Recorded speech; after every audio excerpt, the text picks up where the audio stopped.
Y a las 11:47 la vamos a saludar a ella. Habíamos prometido que le íbamos a tener aquí en la mesa de Ahora Vengo y finalmente se ha venido, ya prácticamente preparando todo para la Nochebuena. Dejó todo y se vino a compartir con nosotros un ratito. Celia Arena está con nosotros, Agus, así que la vamos a presentar. ¿Cómo te va? Bienvenida. Bien, muchísimas gracias. La verdad que muy buen momento para juntarnos en este espacio pero tan lindo. No conocías el estudio, así que lo pudiste ver, lo pudiste conocer. Acércate bien el micrófono, así te podemos escuchar. Eso, ahí está, perfecto. Bueno, cerrando un año, a vos en lo particular, digamos, ¿qué te gusta más después de esta experiencia también legislativa? ¿El ejecutivo o lo legislativo? ¿O cada uno tiene algo especial? Cada uno tiene algo especial, son cosas muy distintas.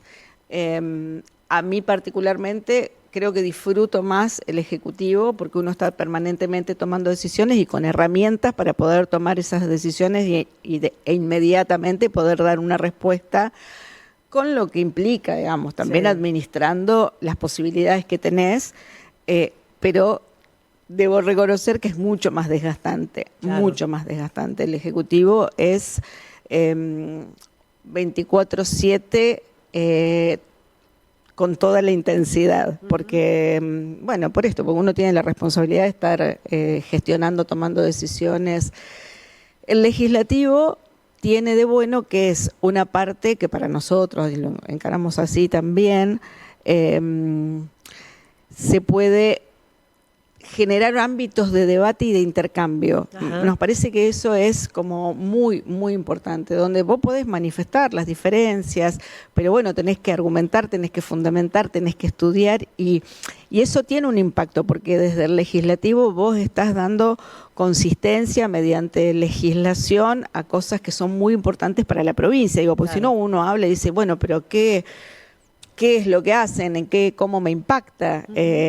Y la verdad que hay un impacto muy importante en algunas cuestiones. Algunas cuestiones son más de normativas que hacen a la instrumentación de la justicia, por ejemplo, o como a principios de años que hubo un paquete muy grande que se mandó desde el Ejecutivo, cuestiones vinculadas a la seguridad.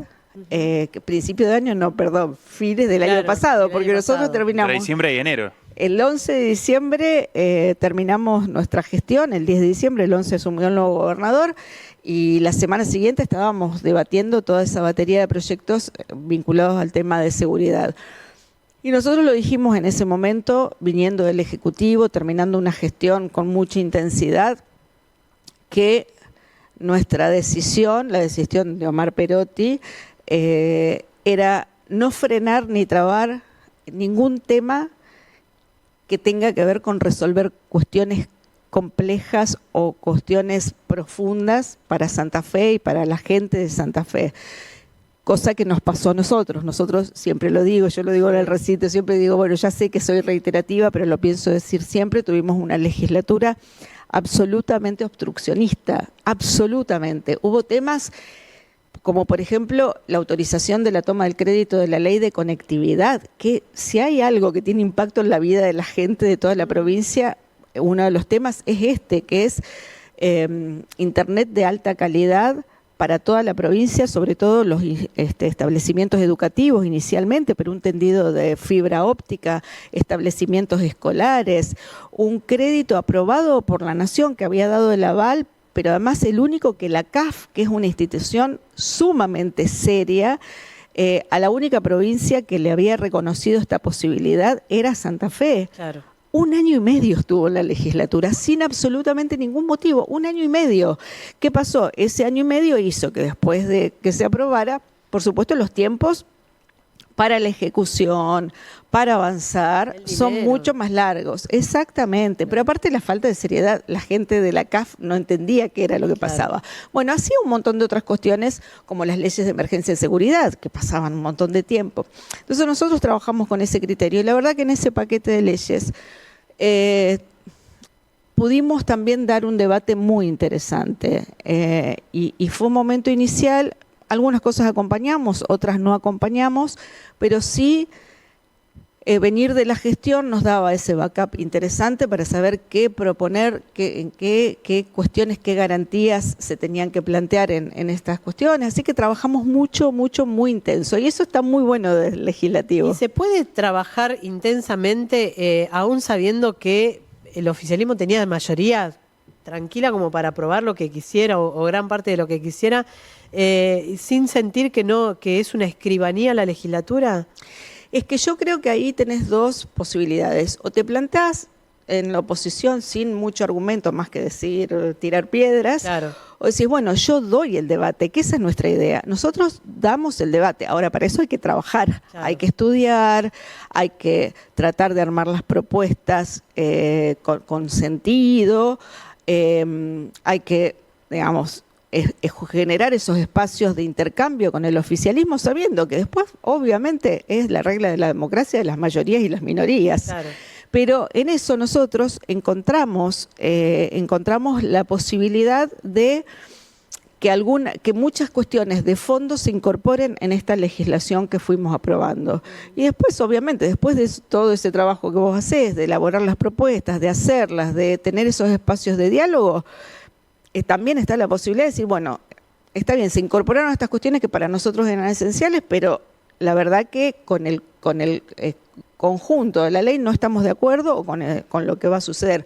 Algo así pasó en la ley de reforma previsional, Claro. donde nosotros participó el diputado Walter Agosto en la comisión que se creó y tuvimos intercambios con los distintos sectores, tuvimos un intercambio muy fuerte con todo el oficialismo, con la representación legislativa, y la verdad que no estuvimos de acuerdo en su momento, votamos en contra, fundamentamos por qué, y la verdad que nos parece que no es una buena ley, más allá de que había cuestiones que había que modificar para mejorar el sistema, para hacerlo sostenible, entendemos que tiene un perjuicio muy grande a todos los trabajadores y trabajadoras públicas y a los pasivos. Entonces, pero se trata de esto, ¿no?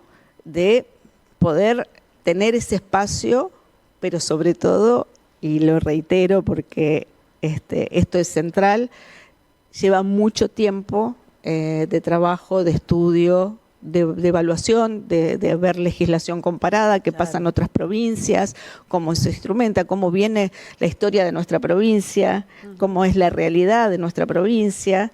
Bueno, pero obviamente después, en el momento de la votación, no tenemos mayoría, hay como que esto está muy relacionado con la Constitución y con la Ley de Necesidad de Reforma, cómo se compone hoy la Cámara de Diputados. Entonces, cuando yo escucho que la gente, muchos dirigentes políticos, no la gente, dicen, no es necesario reformar la Constitución, no es momento, no.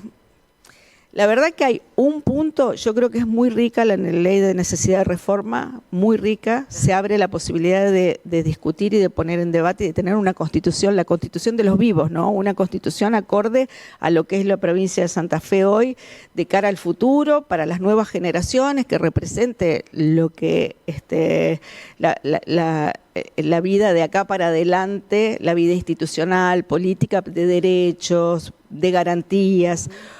Pero hay un punto, la Constitución del 62, la convención se dio en un contexto de muchísima inestabilidad democrática, año 62, golpes de Estado, nuestro partido, el peronismo proscripto, y con mucho riesgo de golpe y amenazas de golpe también en ese momento. Entonces, los convencionales constituyentes lo que buscaron fue garantizar la gobernabilidad como un mecanismo de fortalecimiento y de protección de la democracia en ese momento. Y en la Cámara se buscó que al menos una de las cámaras tuviera mayoría correspondiente con quien ganara la gobernación, como una forma de garantizar la gobernabilidad. Esto de los 28 diputados, ¿no? Eso hace que sea quien gane hoy, así sea por un voto, tiene 28 diputados. Y las fuerzas que quedan en segundo o tercer lugar se distribuyen los 22 restantes. Sistema DON. Por sistema, la distribución de los 22 por sistema DON, claro, pero mayoría automática para quien gana. Claro. La verdad que eso hoy es lo más antidemocrático, porque además se lleva de bruces con la ley de boleta única, con las PASO. Tenía un sentido en ese momento, Porque el objetivo, lo que se buscaba proteger era la gobernabilidad del sistema democrático y que el gobernador pudiera tener en una de las dos cámaras, que en diputados, que es la que puede tener, que las elecciones no son uninominales. Pero hoy la realidad es totalmente distinta. Yo digo, las democracias ya no mueren por golpes de Estado, por situaciones violentas, sino que mueren o corren riesgo de morir democráticamente, con otras cuestiones de tinte autoritario, pero que van por otra vía, mucho más sutiles. Pero además de eso, el sistema electoral, una cosa es boleta sábana, elecciones internas de los partidos, fuerzas políticas, y otra cosa es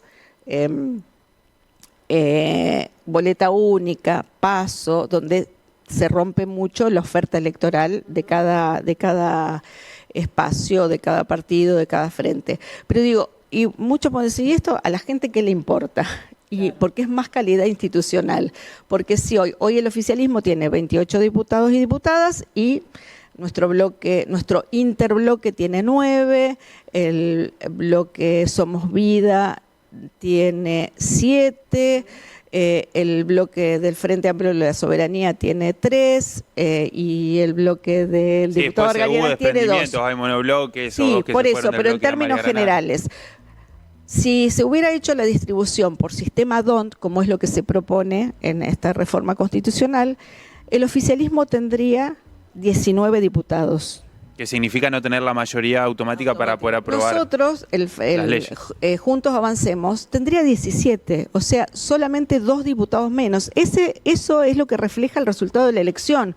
No es que una cosa es la cantidad de votos que sacó Maximiliano Puyaro como candidato a gobernador y otra cosa es lo que se sacó en las otras categorías. Claro. Entonces, si fuera por sistema DON, a nosotros nos separaría, a Juntos Avancemos nos separaría del oficialismo de Unidos, solamente 2 diputados y diputadas, pero además el bloque de Somos Vida tendría 10, el Frente Amplio por la Soberanía tendría 4, una diversidad mucho más amplia, mucho más riqueza, y seguramente en ese contexto la reforma previsional no hubiera salido como salió. ¿Y con elecciones a mitad de término también se puede pensar o no?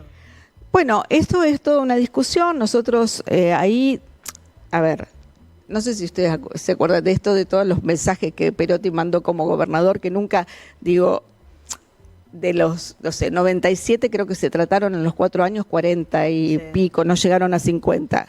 Uno de ellos era la ampliación de los mandatos de los presidentes comunales de 2 a 4 años, porque la gente, nuestra provincia es grande, extensa, tiene un montón de comunas muy chiquitas, donde la verdad, la gente tiene que votar a su presidenta comunal cada 2 años, con todo lo que eso implica. Terminan de ganar y tienen que empezar a hacer campaña. Bueno, y nosotros entendíamos que se podía modificar sin reformar la Constitución, después se perfeccionaba con la reforma. Bueno, esto está en discusión, igualar todos los gobiernos locales en su periodo de tiempo, con lo cual lo único que quedaría para elecciones intermedias serían los consejos municipales. Entonces ahí se puso los consejos municipales de más de 20.000 o 25.000 habitantes, no recuerdo, son los que tienen elecciones intermedias, los más chicos no. Pero digo, en términos generales, la ley de necesidad de reforma aborda muchas cuestiones que tienen impacto en la vida cotidiana. Acá de las comunidades más chicas, de las localidades que tienen consejos municipales y de las comunas. Pero también en este debate nosotros logramos que formaba parte de nuestro proyecto y que se incorporen cuestiones como, algo que hablábamos recién, la intransferibilidad de la caja de jubilaciones, que se constitucionalice eso para que no haya ninguna idea de resignar eso que tiene que ver con una respuesta, con una caja que, con las cosas que había que modificar, que no eran estas que se modificaron, tenga impacto. La incorporación de nuevos derechos como la conectividad, claro, como el tema de la inclusión de la ciencia y tecnología. La provincia de Santa Fe fue la primera en reconocer por ley las paritarias, por ejemplo, y los convenios colectivos. Bueno, nosotros lo planteamos en nuestro proyecto y se incorporó que esto también esté en la nueva Constitución. Y así podemos hablar mucho, digo, ahora viene todo lo que tiene que ver con las propuestas de cada partido. Sí, el partido final va a estar en las elecciones y ahí se va a determinar, bueno, cómo queda conformado esa convención y ahí va a ser la final, digamos, qué texto termina teniendo la Constitución de nuestra provincia, digamos. Ahí me parece que se empieza a jugar ya de cara al año que viene con las elecciones, el cierre de lista el 7 de febrero. ¿Qué texto termina teniendo la nueva Constitución? Eso va a ser importante también políticamente.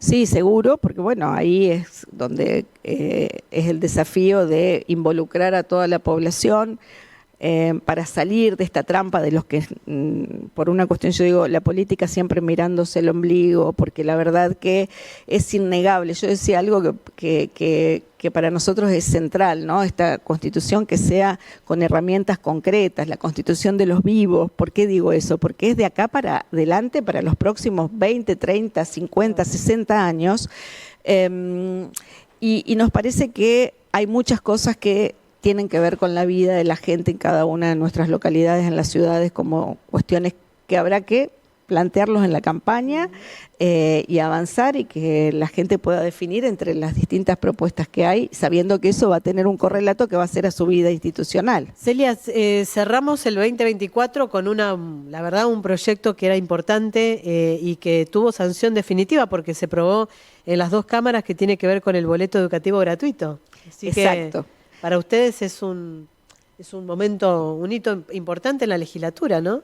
La verdad que para nosotros fue muy, pero muy importante, pero más allá porque nosotros tenemos un compromiso muy grande con lo que implicó el boleto educativo gratuito, pero además porque son esas cuestiones que vos sabés que le estás dando a la certeza a docentes, alumnos, a asistentes escolares, a toda la comunidad educativa, respecto a algo que tiene un impacto tan grande en su vida, porque el boleto educativo gratuito empezó como un compromiso de campaña del entonces candidato Omar Perotti en el 2019. Después se plasmó como política pública con un decreto, se creó el programa, se instrumentó. Inicialmente hubo 240.000 personas inscriptas y usuarias. Boleto educativo en las localidades, el interurbano, con una característica para los quienes van a establecimientos a menos de 60 kilómetros, otros a más de 60 kilómetros,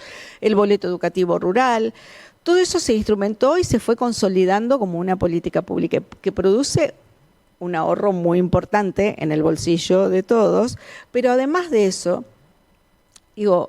además de la cuestión del ahorro, centralmente es una política educativa, porque nosotros hablamos de conectividad hoy, de la mejora de la infraestructura escolar, de la formación docente, desde la gestión del Ejecutivo podés hacer todo eso, pero si los chicos, las chicas, los docentes no están en la escuela, no pueden llegar, es como que yo digo, al esqueleto le falta el corazón.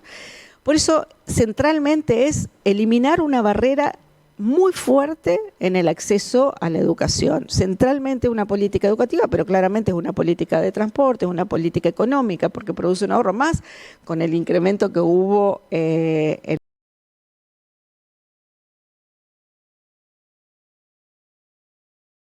con los sueldos del sector privado. Es más difícil hacerlo, pero si tomás el salario mínimo vital y móvil, se incrementó en el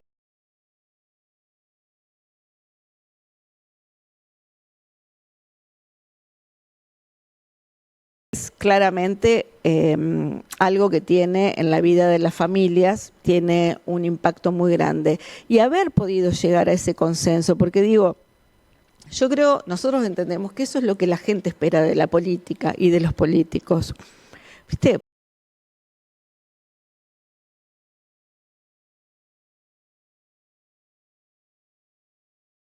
De aguas de las tarifas de agua, sí. Todo eso también votamos en contra, nos diferenciamos porque nos parecía que una situación compleja económica no puede descargarse siempre sobre la gente, porque de hecho yo en algún momento lo decía, nosotros estuvimos gestionando 4 años con pandemia y con la sequía más grande de la historia y no aumentamos jamás las tarifas.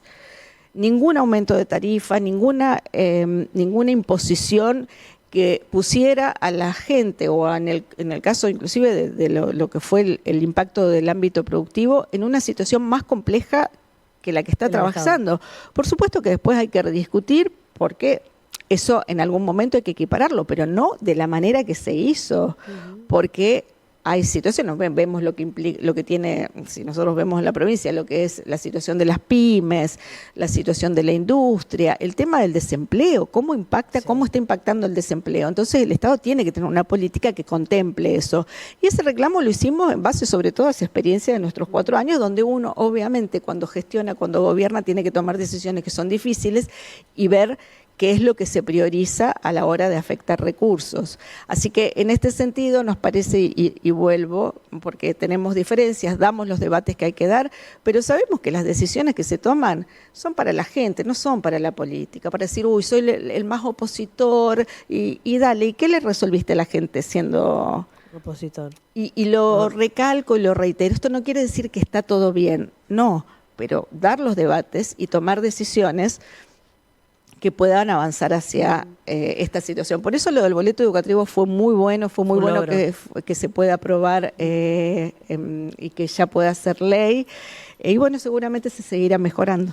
La última ya para despedirte, pero vos sabés que bueno, estábamos viendo que ya hoy ingresan los nombres propuestos por el Ejecutivo para integrar la Corte Suprema de Justicia, y entre ellos está Rubén Beder, que fue fiscal de Estado en la gestión de Omar Perotti. ¿Qué te parece esta figura? ¿Cómo le podrías contar a la gente quién es en base a la experiencia de ustedes, ¿no? Bueno, la verdad que el doctor Rubén Beder es una persona de muchísimo prestigio, no solamente en el ámbito de lo que fue su trayectoria profesional dentro de la Corte, como relator, como fiscal de Estado, sino como administrativista. Es una de las personas que más sabe del tema, no lo digo yo, lo dice el propio ámbito académico, con una conducta intachable y con mucho compromiso en cada uno de los lugares en los que estuvo, un compromiso enorme, enorme, que suponemos que es el que va a tener. Bueno, ahora empieza todo el proceso legislativo para avanzar hacia la discusión después en la Asamblea. Pero es una persona muy íntegra. Yo escuchaba que ustedes hablaban hoy a la mañana, esta cuestión de la regionalización. Bueno, él está viviendo en Santa Fe desde hace tiempo, pero de todas maneras tiene una impronta que para nosotros es muy importante también, que es la mirada de las personas queda feo decir, yo que soy de San Justo, sí, aunque vivo en Santa Fe hace mucho tiempo, pero que no es de las grandes ciudades. Si bien obviamente hace tiempo que vive acá, tuvo cargos y responsabilidades muy importantes, tiene una visión global de la provincia, del país, tiene un criterio muy fuerte de lo que representa la administración pública, pero lo que representa en términos generales la administración de la justicia para la ciudadanía. Pero trae en su carga de vida esta cuestión de algo que para nuestra provincia es muy importante, que es la diferencia de esos pequeños lugares con las grandes ciudades, y eso le da una riqueza mucho más grande. Celia, bueno, que tengas un excelente 2025 y seguiremos charlando en un año que va a estar interesante para vivirlo, ¿no? Políticamente. Va a ser muy interesante y nuestra voluntad y nuestra decisión es poder seguir trabajando en contacto con la ciudadanía, con la gente de cada uno de los lugares y debatiendo todas las cosas que se van a debatir el año que viene. Muy feliz 2025 para ustedes. Celia Arena con nosotros, la diputada Celia Arena. Hacemos una pausa y ya venimos. Estás